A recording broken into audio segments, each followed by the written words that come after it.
Olá pessoal da rede, estamos aqui para mais um vídeo, mais um momento de reflexão da Palavra de Deus para o teu coração. E hoje eu quero aqui compartilhar com você um texto que Paulo escreveu aos Colossenses, capítulo de número 3, versículo de número 5. Diz assim a palavra do Senhor: Fazei, pois, morrer a vossa natureza terrena, prostituição, impureza, paixões lascivas, desejo maligno e a avareza, que é idolatria. Por essas coisas é que vem a ira de Deus sobre os filhos da desobediência. Ora, nessas mesmas coisas andastes, vós também noutro tempo, quando viveis nelas. Agora, porém, despojai-vos igualmente de tudo isso: ira, indignação, maldade, maledicência, linguagem obscena do vosso falar. Não mentais uns aos outros, uma vez que vos despistes do velho homem com seus efeitos, e vos revestistes do novo homem, que refaz para o pleno conhecimento segundo a imagem daquele que o criou. A nossa unidade com Cristo muda a nossa vida por completo. Ser cristão é muito mais do que ter uma religião. Ser cristão é um estilo de vida que muda a nossa maneira de agir, de pensar, de falar e assim por diante. Se eu fosse falar de tudo que Paulo coloca para a gente aqui, nós precisaríamos de 1 ou 2 horas, mas eu vou me ater apenas ao versículo 8, onde Paulo diz que nós devemos nos despojar da maledicência. Eu estou aqui online com um dicionário que traduz a maledicência da seguinte forma: é a qualidade de quem é maledicente ou maldizente, ação ou hábito de dizer mal dos outros, difamação.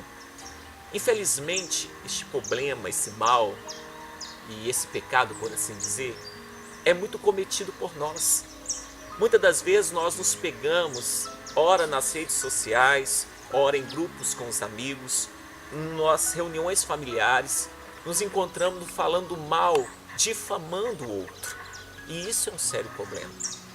Aos olhos de Cristo, isso não é uma coisa boa. E nós, como seguidores de Cristo, deveríamos aprender com isso. Então eu quero te dar uma sugestão aqui, muito interessante, que, se levado a sério, vai mudar a sua vida. Diga-se de passagem, aquele que fala mal de você para outro, fala mal. Aquele que fala mal, melhor dizendo, do outro para você, fala mal de você para o outro. Isso é fato. Está quase que impregnado na pessoa, quando realmente ela não se arrepende disso e não leva isso para a cruz. Mas eu quero te dar aqui alguns passos simples e claros para te ajudar a resolver esse problema. Você vai fazer pelo menos 3 perguntinhas básicas antes de falar acerca de qualquer pessoa. Até porque pessoas sem conteúdo, elas falam de pessoas. Agora pessoas com conteúdo, ela fala de ideais, de ideias. Mas você atendo isso aqui, você vai resolver esse problema. Você vai fazer 3 perguntinhas básicas para você mesmo, antes de abrir a sua boca para falar de qualquer pessoa. Primeiro, é verdade? Aquilo que eu ouvi acerca de alguém, de fato é verdade? Muitas das vezes nós ouvimos algo de uma fonte não confiável, ou nós passamos a ser conhecedores de um caso, e às vezes nos tornamos propagadores daquilo, publicamos aquilo, sem saber se de fato aquilo é verdade ou não. E quantas das vezes você já falou mal de alguém, e você não viu nada, você não acompanhou nada, você simplesmente ouviu alguém falar e começou a repetir aquilo. Então a primeira coisa que nós devemos fazer quando nós ouvimos qualquer coisa acerca de qualquer pessoa: isso é verdade? A fonte é confiável? A segunda pergunta que devemos fazer é: vai me edificar? Vai edificar alguém? Se aquilo que falaram acerca daquela pessoa é verdade, que edificação eu vou trazer para a pessoa, para mim e para as outras que estão ao meu redor, falar daquilo, publicar aquilo? É uma pergunta interessante. Qual que é a minha motivação em falar acerca daquilo? Expor o meu irmão? Ou me colocar como mais espiritual do que o outro? Denegrir a imagem dele? Isso é interessante. Se você ler a palavra do Senhor em Mateus, capítulo de número 13, se eu não me engano,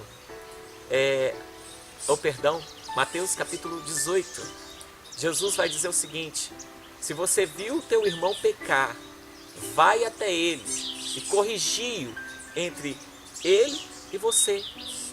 Olha que coisa interessante. Jesus nos manda, nos ensina que quando nós vemos o nosso irmão pecar, eu não devo sair falando mal dele para a torta direita, não. Eu devo ir até ele e conversar com ele e tentar convencer ele daquele erro. E até esse momento a gente fica pensando, poxa, quantas das vezes eu falhei, né? Quantas das vezes eu errei nisso? Então, amados, vai edificar. Eu falar, eu propagar isso, eu sair falando mal, vai edificar? Vai trazer algum tipo de edificação? E a terceira pergunta que nós devemos fazer é: eu estarei amando o meu próximo, falando mal dele? Eu estarei manifestando o amor de Cristo pela vida dele? Tentando denegrir a sua imagem? Tentando denegrir a sua pessoa? Então, quando nós fazemos essas 3 perguntinhas básicas, nós acabamos concluindo que não devemos falar mal do nosso próximo. Eu não estou querendo dizer aqui que você não pode ter uma opinião formada acerca de alguma coisa ou acerca de um comportamento de uma pessoa, de um grupo de pessoas. Ter uma opinião é uma coisa. Agora, eu sair falando mal de uma pessoa, isso é muito feio. Isso é muito antibíblico. Isso é contra a ética de Cristo. Irmãos, uma característica do religioso é que ele é intolerante com o outro, com os erros do outro, com as falhas do outro, com o problema do outro, mas é super tolerante com os seus. Então eu quero te deixar essa reflexão. Não seja um mero religioso. Há muitos religiosos na igreja. Há muita gente que precisa converter a língua. Horas de oração, horas de jejum, horas dentro do templo. Trabalham, fazem de tudo, mas não conseguiram converter a sua própria língua. Então pense bem antes de falar do seu próximo. Em vez de falar, ore. E quando olhar para o erro do irmão, não esqueça que você também precisa da mesma misericórdia, do mesmo perdão que ele precisa. Até porque todos nós somos pecadores. Você está assistindo um deles, tão pecador quanto você, tão carente da graça de Deus como você. Então, que possamos levar a palavra de Deus a sério. Que a maledicência, que esse câncer na alma de muitos crentes não a chegue na sua vida, não a chegue na sua alma, não a chegue na sua boca. A partir de hoje, faça diferente. Pergunte, é verdade? Vai edificar? Eu estou amando o meu próximo com isso? A partir das respostas a essas perguntas, você vai definir se deve falar ou não. Um forte abraço e até o próximo vídeo.